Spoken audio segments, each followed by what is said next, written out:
আসসালামু আলাইকুম। যারা প্রতিনিয়ত রুটি খান, প্রতিদিন বানানো সম্ভব হয় না, তাদের জন্য আমি একটা সুন্দর রুটি বানিয়ে রাখার পদ্ধতি ভিডিও শেয়ার করলাম। প্রথমে আমি একটা কড়াইতে কিছু পরিমাণ পানি দিয়েছি, এর ভিতরে একটু লবণ দিয়ে দিব,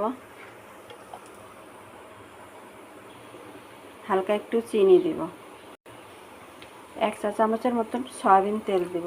তাহলে রুটির ডোটা সফট হবে এবং রুটিটাও সফট হবে। পানি গরম হয়ে ফুটে উঠলে আমি এর ভিতরে আটা দিয়ে দিব।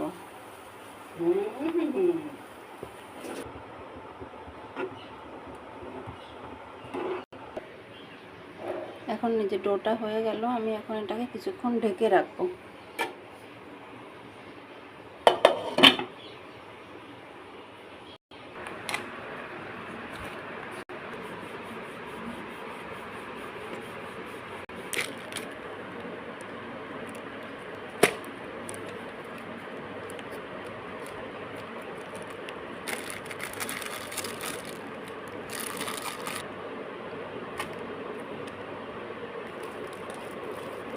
এভাবে রুটি একটা এবং তারপরে একটা পলিথিন দিয়ে বা ফয়েল পেপার দিয়ে রুটি রাখতে হবে।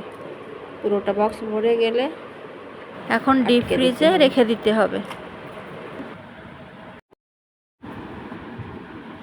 যখন রুটি ভাজি করব তখন ফ্রিজ থেকে বের করে একটা একটা করে পলিথিন বা ফয়েল পেপার থেকে ছাড়িয়ে নিয়ে চুলায় কড়াই বা ফ্রাই প্যান দিয়ে ভাজি করে নেব।